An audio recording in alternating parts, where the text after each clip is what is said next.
तो धुरंधर 2 मूवी में मेजर इकबाल को कैसे पता चलेगा कि हमजा अली मजारी एक स्पाई है, या फिर एसपी चौधरी असलम और मेजर इकबाल कैसे एक साथ मिल जाएंगे इस मूवी में? क्योंकि तुम इस ट्रेलर में भी देख सकते हो मेजर इकबाल के बगल में एसपी चौधरी असलम खड़ा है, और कई सारे बीटीएस में भी लीक हुआ था कि एसपी चौधरी असलम मेजर इकबाल एक साथ है। और तो सबसे बड़ी चीज कि मेजर इकबाल की इस मूवी में हमजा से 2 बार फाइट होगी, एक बार मूवी के इंटरवल में और फिर मूवी के एंडिंग में। जी हाँ, और इन सब की कहानी किस तरीके से होने वाली है कुछ थ्योरीज की मदद से समझने की कोशिश करते हैं। तो सबसे बड़ी और सबसे इंपॉर्टेंट थ्योरी के बारे में बात करते हैं कि किस तरीके से संजय दत्त, एसपी चौधरी असलम और मेजर इकबाल एक साथ मिल जाएंगे। तो जैसे कि एसपी चौधरी असलम के बारे में मैंने पिछले थ्योरी वीडियो में भी बड़े अच्छे से बताया था कि SP Chaudhry Aslam Lyari task force बनाएगा। लियारी टास्क फोर्स मतलब रहमान डकैत के मरने के बाद जब वो लियारी टास्क फोर्स बना लेगा तो उसका मेन पर्पस जो है कि वो उजैर बलोच को मार दे। लेकिन वो उजैर बलोच को मारने जाएगा तो हमजा अली मजारी उसे प्रोटेक्ट कर देगा, और हमजा अली मजारी के प्रोटेक्शन की वजह से उजैर बलोच को हमजा अली मजारी छुपा देगा। और हमजा अली मजारी जब उजैर बलोच को छुपा देगा तो हमजा अली मजारी अब यहाँ की राजनीति में उतरेगा, जो कि पीपीपी पार्टी के अलावा हमजा अली मजारी दूसरी पार्टी ज्वाइन करेगा। असफ अली जरदारी की जो पार्टी थी वो 2013 तक ही राज कर पाई थी। 2013 के बाद नवाज शरीफ की पार्टी आ गई। हमजा अली मजारी 2013 में ज्वाइन करेगा नवाज शरीफ की पार्टी, एंड लियारी की जनता की पावर वो हासिल करके नवाज शरीफ की पार्टी को जीत जाएगा, और सारी की सारी पावर हमारे हमजा के पास आ जाएगी, जिसके वजह जो असफ अली जरदारी था जो कि लियारी टास्क फोर्स यानी हमारे एसपी चौधरी असलम को सपोर्ट कर रहा था उसकी टास्क फोर्स बनाने में, वो ऑब्वियसली पावरलेस हो जाएंगे क्योंकि अब उनके पास कोई पावर बचेगी नहीं। इसके बारे में बड़े डिटेल इस थ्योरी के बारे में मैंने बात किया है, आई बटन पे वीडियो आ रही होगी। लेकिन अब मेन पॉइंट पे आते हैं हम कि किस तरीके से एसपी चौधरी असलम जो हमारा मेजर इकबाल के साथ मिलेगा। अब इस वक्त तक एसपी चौधरी असलम पावरलेस हो चुका होगा, उसके पास ना कोई पावर बची है ना कोई टीम बची है। उजैर बलोच छुप चुका है, हमजा अली मजारी पावर में आ चुका है, और तो और वो जमील जमाली के पास भी नहीं जा सकी, और इसकी पार्टी के साथ जमील जमाली भी है। अब सबसे बड़ी प्रॉब्लम आएगी, अब वो कांटेक्ट करेगा अपने पापा जी के पास यानी बड़े साहब के पास, और बड़े साहब का कैरेक्टर और कोई नहीं बल्कि हमारे इमरान हाशमी का कैरेक्टर होगा, जो कि बड़े साहब यानी दाऊद इब्राहिम होंगे। दाऊद इब्राहिम क्यों होंगे, क्यों मैं बोल रहा हूँ, क्योंकि धुरंधर 1 मूवी जब थिएटर में लगी थी तो उस वक्त ही पता चल गया था, मतलब क्रेडिट्स में आए थे कि दाऊद इब्राहिम इसमें होने वाला है।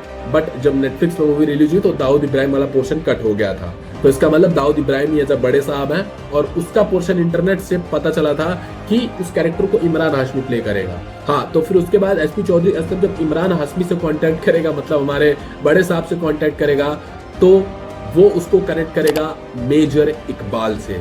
अब यहाँ पर एसपी चौधरी असलम कनेक्ट होगा मेजर इकबाल से, और वो मेजर इकबाल के साइड में जाएगा। एंड अब यहाँ प्रोबेबिलिटी आएगी, क्योंकि अब ये हो भी सकता है नहीं भी हो सकता है। मेरी थ्योरी बस इंटरटेनमेंट पर्पज के लिए देखो, ठीक है भाई, मैं पहले बता दे रहा हूं, इसको 100% करेक्ट मत मानो, क्योंकि मैं कोई डायरेक्टर नहीं हूं, ठीक है, मैंने कोई कहानी नहीं लिखी है, मैं बस एजम्पशन देता हूं। और इत्तू सी भी तारीफ नहीं करते भाई, तुम लोग इत्तू सी भी तारीफ नहीं करते। क्या चला जाता है इस गरीब को थोड़ा सा अप्रिशिएट करने में, तुम्हें इतना खड़ा हो इस चीज को, बहुत गंदी एक्टिंग किया मैंने। खैर, मेजर इकबाल के साइड में एसपी चौधरी असलम के जाने का यही रीजन होगा, क्योंकि एसपी चौधरी असलम के पास कोई चारा बचेगा नहीं। इसी टाइम शायद वो बता देगा मेजर इकबाल से हमारा एसपी चौधरी असलम रहमान डकैत को मरवाने में किसी का हाथ नहीं, बल्कि मेनली हाथ हमारा हमजा अली मजारी का था। अब यहाँ पर दूसरी तरफ मेजर इकबाल जो कि इतने सारे मिशन करवाता है, जिसको गन्स एंड ग्रेनेड्स इन सब की बहुत जरूरत थी, उसके लिए रहमान डकैत एक बहुत इंपॉर्टेंट बंदा था। और हमजा अली मजारी जब से पावर में आया था तो मेजर इकबाल को किसी भी तरीके की गन बिल्कुल नहीं दे रहा था,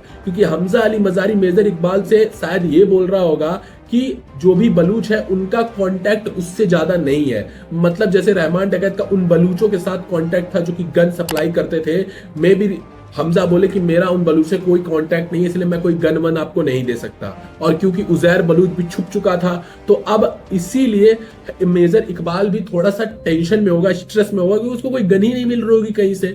तो अब वो एसपी चौधरी असलम की बात को सीरियसली लेगा और हमजा अली मजारी के बारे में रिसर्च करना शुरू करेगा।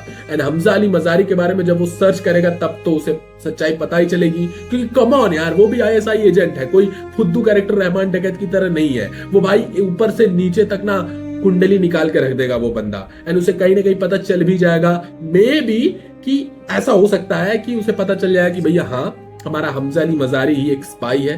एंड फिर उसके बाद अब फाइटिंग राउंड स्टार्ट होगा कि जब उसे पता चलेगा कि हमारा हमजा अली मजारी ही स्पाई है। और वही दूसरी तरफ हमजा अली मजारी कोई बुद्धू कैरेक्टर नहीं है, वो इसके लिए पहले से प्रिपेयर्ड होगा, क्योंकि अब यहां से मैं शुरू करने जा रहा हूं खिचड़ी राउंड। क्योंकि अब यहाँ से जो मैं कहानी बताऊंगा वो खिचड़ी हो सकती है, पूरी खिचड़ी है। क्योंकि भैया मैं सोचते सोचते परेशान हो गया कि मैं तुम लोगों को ये चीज बताऊंगा कैसे, क्योंकि बहुत सारे पर्सपेक्टिव है भाई मेरे, बहुत सारी प्रोबेबिलिटी हो सकती है। अब इसके आगे कुछ भी हो सकता है।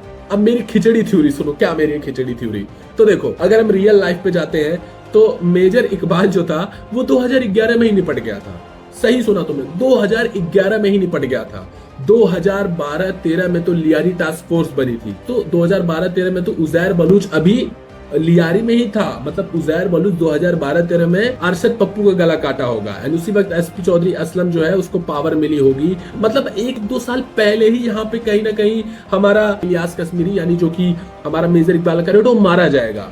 लेकिन इस मूवी में मुझे लगता है कि रियलिटी से थोड़ा सा ये लोग फिक्शनल जाएंगे, क्योंकि अब तक जो इन्होंने कहानी दिखाई है पार्ट 1 में, वो ये लोग अकॉर्डिंग टू जिस कैरेक्टर की डेथ दिखा रहे थे वो टाइम टू टाइम चल रहे थे। लेकिन यहाँ पे ये लोग मेजर इकबाल के लिए डेथ को टाइम टू टाइम नहीं कर सकते, क्योंकि 2011 में यूएस ड्रोन स्ट्राइक हुई थी जिसमें मेजर इकबाल मारा गया था। मतलब उस वक्त ओसामा बिन लादेन जो था वो अमेरिका में कांड किया था, याद होगा तुम लोगों को। तो इसी वक्त ओसामा बिन लादेन भी मारा गया था। देन उसी के 2 महीने बाद इलियास कश्मीरी भी मारा गया था। और तो और सबसे बड़ी चीज, इलियास कश्मीरी को नेक्स्ट ओसामा बिन लादेन उसे बोला जाता था। लेकिन अभी इस मूवी में चेंजमेंट कुछ इस तरीके से हो सकता है मेरी थ्योरी के अकॉर्डिंग, कि इस वक्त तक पूरे के पूरे लियारी मतलब पूरे के पूरे पाकिस्तान में जो मेजर इकबाल होगा वो भाई एक टेररिस्ट घोषित हो चुका होगा, और अमेरिका से पाकिस्तान पे प्रेशर पड़ना शुरू हो चुका होगा कि किसी भी तरीके से मेजर इकबाल को एलिमिनेट करो, नहीं तो हम एलिमिनेट कर देंगे। जिसके वजह से, आप ध्यान से सुनना, बहुत बड़ी बड़ी थ्योरी बोलने जा रहा हूं मैं, तुम्हारे दिमाग से बाहर भी निकल सकता है ये। जिसके वजह से जो जनरल मुशर्रफ थे, मेजर इकबाल का तुम ये वाला डायलॉग सुनो। हिंदुस्तानी काफिर का सर काटकर मुशर्रफ के दस्तरखान पर रखा था मेजर इकबाल ने। खुदा कसम अब एक और हिंदुस्तानी सर काटकर मुरीद के मीनार से लटकाऊंगा। तो जनरल मुशर्रफ कुछ नहीं बल्कि पाकिस्तान आर्मी के मेन हेड मान सकते हो, ज्यादा डीप में नहीं बताऊंगा, इतना मानो पाकिस्तान आर्मी का मेन हेड था ये बंदा। एक टाइम पे ये प्राइम मिनिस्टर भी बना था पाकिस्तान का, बट इतना जनरल मुशर्रफ थे, उनके ऊपर काफी प्रेशर यूएस डालने लगा था कि यार इसको एलिमिनेट कराओ कैसे भी करके। लेकिन जनरल मुशर्रफ जो था वो काफी करीबी था इलियास कश्मीरी का। क्यों? क्योंकि अब थोड़ी इलियास कश्मीरी के पास्ट स्टोरी में चलते हैं, जो कि अगली हमारी थ्योरी आती है, वो वाली थ्योरी जो मेजर इकबाल बोलता है कि किस तरीके उसने हिंदुस्तानी का गला काटा था। तो इंडिया यानी एलओसी में जाकर के उसने हिंदुस्तानी को पकड़ा था, उनका गला काटा था, और उनका गला काट करके वो जनरल मुशर्रफ के सामने गला ला के रख दिया था। इसके वजह से जनरल मुशर्रफ काफी खुश हुए थे। ये थ्योरी हर जगह तुम्हें मिल जाएगी। तो जनरल मुशर्रफ फिर इनाम भी दिए थे 1 लाख रुपए इस चीज का मेजर इकबाल को, कि तुमने बड़े प्राउड का काम किया है कि इंडियन का गला काट करके तुम लेके आए हो। और ये करीबन 1990 या 1999 या 2000 की, I don't know the date by the way, थोड़े पास्ट की बात थी ये। तो जनरल मुशर्रफ जो थे मेजर इकबाल पे प्रेशर बनाने लगते हैं कि तुम गिरफ्तार हो जाओ, या फिर मतलब जितना भी उनका सपोर्ट था मेजर इकबाल के लिए वो चेंज हो जाता है, जिसकी वजह से मेजर इकबाल कई बार असैसिनेशन करवाने की भी कोशिश करता है जनरल मुशर्रफ का, लेकिन करवा नहीं पाता, वो फेल हो जाता है। मतलब सिंपली बोलूं, जो मेजर इकबाल होता है वो पूरे पाकिस्तान के लिए एक थ्रेट बन चुका होता है, क्योंकि पाकिस्तान के ऊपर यूएस का प्रेशर पड़ने लग जाता है कि खत्म करवाओ, लेकिन पाकिस्तान को एक्शन लेता नहीं, क्योंकि पाकिस्तान तो जड़ ही है आतंकवादी लोगों का। लेकिन अब उसके बाद सबसे बड़ी चीज आती है कि अब यहीं पे जो हमारा मेजर इकबाल होगा वो बड़े साहब की मदद लेगा। अब बड़े साहब, अब उसके पास मेजर इकबाल के पास कहीं ना गन मिलेगी ना उसका पाकिस्तान का सपोर्ट होगा, तो बड़े साहब से जब वो मदद लेगा तो बड़े साहब फिर उसको भाई दूसरी तरफ एसपी चौधरी असलम से कनेक्ट कर देंगे कि भैया तुम दोनों लोग मिलो और आपस में मैटर हैंडल करो, मुझे नहीं पता क्या करोगे तुम लोग। अब वही 2001 में यूएस ड्रोन स्ट्राइक होगी जिसमें हमारा इलियास कश्मीरी मारा जाता है रियल लाइफ में, मतलब हमारा मेजर इकबाल मारा जाएगा। अब मेरी यहाँ पर सबसे बड़ी थ्योरी आती है, अब ध्यान से सुनना, 2 थ्योरी है, 2 अलग अलग पर्सपेक्टिव के थ्रू। मूवी के ट्रेलर में ये वाली सीन दिखाई जाती है जिसमें हमारा हमजा अली मजारी इन आर्मी के साथ भागता हुआ नजर आता है। तो मोस्ट प्रोबेबली ये वही आर्मी होगी जो कि मेजर मुशर्रफ जो है वो इलियास कश्मीरी यानी हमारे मेजर इकबाल के लिए छोड़ा होगा। मतलब सिंपली बोलो तो पूरा पाकिस्तान मिलके इलियास कश्मीरी यानी मेजर इकबाल के लिए ये आर्मी छोड़ी होगी, उसको पकड़ करके लाओ या फिर जाके उसके ऊपर हमला करो। और इस चीज में भी हमजा का हाथ होगा। मूवी में दिखाया जाएगा जिस तरीके से एसपी चौधरी असलम और मेजर इकबाल जो है वो मिल करके हमजा अली को मारने का प्लान बनाएंगे। हमजा अली मजारी पूरे के पूरे पाकिस्तान गवर्नमेंट के साथ मिल करके, क्योंकि अब हमजा अली मजारी भी पावर में आ चुका होगा, मेजर इकबाल के ऊपर आर्मी छुड़वा देगा।